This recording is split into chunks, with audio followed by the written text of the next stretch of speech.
હમણાં આવતો હતો એટલે આ મારું છે એટલે બધે કે આ તો પોતાના ઘરની વાતો મીડો કરવા, પણ આ મજડા હોય અહીંયા કણેરી અમારું છે એટલે અમે મજડાથી નીકળ્યા ને એટલે યાદ થયું કે પોર અત્યારે આજ દિવસે સોનલ બીજા મારા બાપુજી અહીંયા હતા અને ફોન કરતા હતા, એક ધારો ઝટ આવો ને, અહીં બધા રાહ જોઈને બેઠા છે, ઝટ નીકળી ગયા હોય તો ઝટ આવો, અહીં રાહ જોઈને બેઠા છે, અહીં ગોળે કરતા હતા. પોર અત્યારે હતા.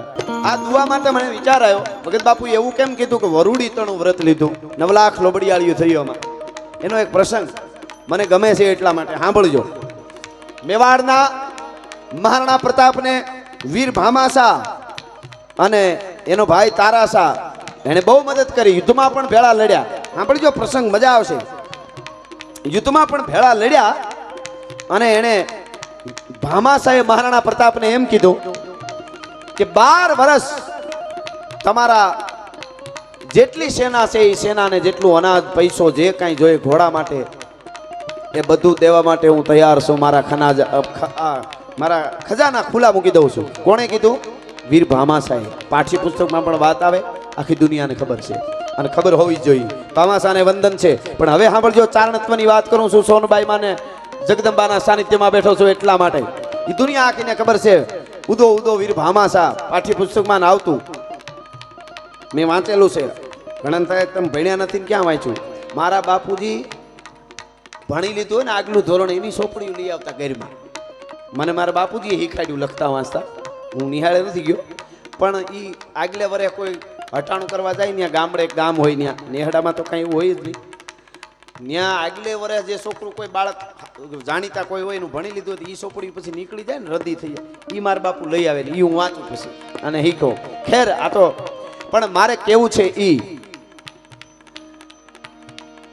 આમ તો હું હમણાં આવતો હતો એટલે આ મારું છે એટલે બધે કે આ તો પોતાના ઘરની વાતો મીડો કરવા, પણ આ મજડા હોય અહીંયા કણેરી અમારું છે એટલે અમે મજડાથી નીકળ્યા ને એટલે યાદ થયું કે પોર અત્યારે આજ દિવસે સોનલ બીજા મારા બાપુજી અહીંયા હતા અને ફોન કરતા હતા, એક ધારો ઝટ આવો ને, અહીં બધા રાહ જોઈને બેઠા છે, ઝટ નીકળી ગયા હોય તો ઝટ આવો, અહીં રાહ જોઈને બેઠા છે, અહીં ગોળે કરતા હતા. પોર અત્યારે હતા એટલે મને ઉપાધિ કોઈ તું કરીમાં હજી હું બાપ બેઠો છું અને જગતમાં કોઈથી ડરમાં હજી હું બાપ બેઠો છું.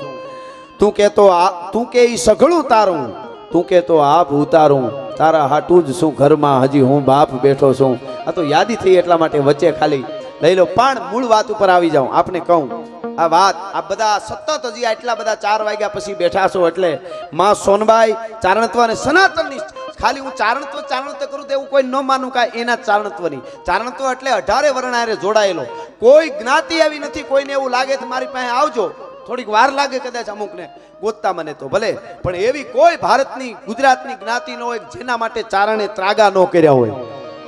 ચારણ વાંઢિયું લઈને એક ગામથી બીજે ગામ જતા હોય કે ઘી માખણ લઈને જતા હોય અને ખબર પડે કે અહીંયા મોટો માણા, ફાટેલો માણા, હોડે આંખે આવેલો એવો માણસ અહીંયા ફલાણા નાના કુટુંબને, નાના માણસોને હેરાન કરે છે, ઝૂંપડપટ્ટી વાળાઓને હેરાન કરે છે અને એની બેન દીકરી ઉપર કુદ્રષ્ટિ કરે છે અને ચારણનું કુટુંબ ત્યાં સીધું રોકાઈ જાય અને ઓલાને કે આ બધું બંધ કરી, એ કે નો કરી તમે શું કરો કે બીજું શું કરી ત્રાગા કરીશું કે કરો.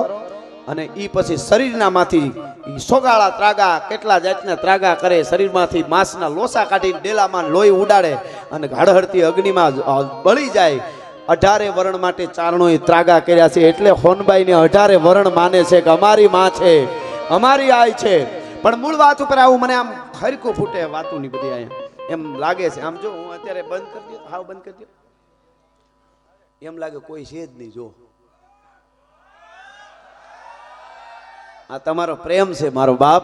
તમે નકર કાંઈ બે ઘરે છોકરા નથી 3 બેહવા દેતા, કોઈ જોઈ લેજો. બંધ થાવ નથી હે હાલે. આ કૃપા સિવાય શું થાય? મેં હમણાં કીધું મજડા, મેં કીધું એક પણ સોપડી ભણેલ નહીં હું, અને સપાખરા ગીત ગાઉં છું એ તો ઠીક છે, પાકા કરીને ગાવ, પણ લખ્યું હોત છે આગળ હજી કહી તમને તો આનાથી મોટી કૃપા માની કહેવાય હોય. પણ મારે આ વાત કહી, વ્રત લીધું અહીં બધા તમે આ દુઆ વર્ષોથી સાંભળો છો તો ભગત બાપુએ વરુડીનું જ કેમ કીધું 9 લાખમાં? એટલે વાત યાદ આવી. વીર ભામાશાએ મહારાણા પ્રતાપને આપ્યું, આપ બધા જાણો છો બરોબર. સારી વાત. વીર ભામાશાને વંદન છે, ઈ વાણિયાને વંદન છે સાહેબ. હા, અને વાણિયા એટલે વાણિયા હો, તમને ખબર છે વાણિયાની વસ્તી છે ને 4.5% છે ભારતમાં. કેટલી? વાણિયાની વસ્તી જૈનની 4.5% છે ભારતમાં, અને દાનમાં 63% છે હો. ખબર એ ન પડવા દે દઈ દે પાછું. આપણી પાસે નથી કાંઈ. સારી વાત કહેવાય, બહુ બિરદાવા જેવા છે. બુદ્ધિ એટલી અદ્ભુત છે. વાણિયા કોઈ દી આંદોલન કરી નીકળ્યા ક્યાંય? કોઈ દી કીધું ગાંધીજી અમારા છે એને આગળ રાખો? તો આમ જોઈ લો, આમ જો કોઈ નોટ ઉપાડો છો જોઈ લ્યો, કાંઈ જેવી તેવી તાકાત છે. નકર આઝાદી કાંઈ એની એકલાય નથી અપાવી. જાહેરમાં કહું છું, ગાંધીજીને વંદન છે, એમાં વાંધો નહીં, પણ ઓલા ફાંસીની દોરડીએ લટકી ગયા ને, એના લોહીના એક એક ત્રબક ત્રબક કરતા અહીં ધરતી માથે લોહી સીસા ને ત્યારે આઝાદી મળી છે. એમ સરખાથી આઝાદી ન મળે. આ જાહેરમાં કહું છું, દે દી હમે આઝાદી બીના ખડક બીના ઢાલ, સાબરમતી કે સંત તુને કર દિયા કમાલ. ભલે લખ્યું છે અને મોજ આવી છે લખ્યું છે નહીં. ગાંધીજીને વંદન, મહેનત બહુ કરી, કાંઈ બધું છોડી, બેરિસ્ટર છોડી, બધું છોડીને ઉગાડે લીલે પોતળી પહેરીને આખી જિંદગી કાઢી નાખી. એટલે આપણે એને વંદનીય કહીએ છીએ, મને એ વાંધો નથી, પણ કોઈ એમ કે ગાંધીજી અપાવી દીધી આ નોટુમાં, હું તો કહું બધાને થોડા બધા આવવા જોઈએ. આગળ જતા કદાચ થાય ભાઈઓ બહેનો, આમ કાંઈ નક્કી નહીં. હા હા, પણ ખેર હું મૂળ વાત ઉપર આવી જાઉં પાછો, કે વાણિયો એક દુહો ખોટો પાડી દીધો. આ તારાસા અને ભામાશાહી એક ચારણી સાહિત્યનો દુહો છે કે કણબી કાયર કણહલે. કણબી કણહલે કાયર હોય. કણહલો એટલે ઘઉંનો કે કોઈ કણહલો ઊભો હોય ને, મોલ ઊભો હોય ને, એની વચ્ચેથી કોઈ હાલે ને એક ડુંડું કોક ભાંગે તો એને હાવ કાળજું કંપી જાય. એટલે કાયર, કારણ કે એ મહેનત કરી છે ને, પરસેવો નાખ્યો છે એમાં. કણબીને ખળામાં જ્યારે ખળું પડે ત્યારે આવે ગમે એટલા ને તાહડા ભરીને દઈ દે, તગારા ભરીને દઈ દે દાનમાં, પણ કણહલા ઊભા હોય તે કોઈ તોડવો ન જોઈએ, એટલે ભાંગવો ન જોઈએ. કણબી કાયર કણહલે અને વાણિયો કાયર યુદ્ધ, એવો દુહો છે. બરોબર, એ અહીં ખોટો પાડી દીધો. તારાસાને વાંચો તો ખબર પડે. સેવી હતા, સમી સેવી, બે તરવારેથી હાલે, હરખો બે હાથ હાલે. તારાસા એવો ધીંગાણામાં લડ્યો છે, એ તો વાંચી જ ખબર. પણ ખેર હું મૂળ વાત ઉપર, ભામાશાહે મહારાણા પ્રતાપને આપ્યું, બહુ સારી વાત, વંદન છે. પણ તમને ઈ કહું, આ તમને હવે કહું એ નહીં ખબર હોય. મહારાણા પ્રતાપનો દાદો રાણા લક્ષ્મણસિંહ, આખું યુદ્ધ, બહુ મોટી વાત છે, મારે વધારે નથી કહું, પણ કંઈક રાજપૂતો કપાઈ ગયા રાષ્ટ્ર માટે, દેશ માટે, ધર્મ માટે, અને કપાતા કપાતા કપાતા કપાતા કપાતા કહેવાય છે કે ખાલી એક કુંવર વધ્યો, રાણો હમીરસિંહ. ઈ કુંવર જુવાન થયો, એકલો શું કરે, એમાં રક્તપિત્તનો રોગ થયો. આ નાનકડી વાત કહું છું તમને. વ્રત લીધું વરુડી તણું દુઓ તમે સાંભળો તો ભગત બાપુ વરુડીનું જ કેમ કીધું, એટલે મને આ પ્રસંગ યાદ આવ્યો. અને ઈ કહેવાય છે કે રાણા હમીરસિંહ 50 ઘોડે સવારોને ભેળા લઈ અને રાજસ્થાનની ધરતી છોડી દીધી. મેવાડની મિટ્ટીને છેલ્લી વાર સલામ કરી, વંદન કરી અને કીધું, હો મેરી માં મેવાડ કી મિટ્ટી, अब राणा जा रहा है, राणा की पीढ़ी खत्म हो रही है.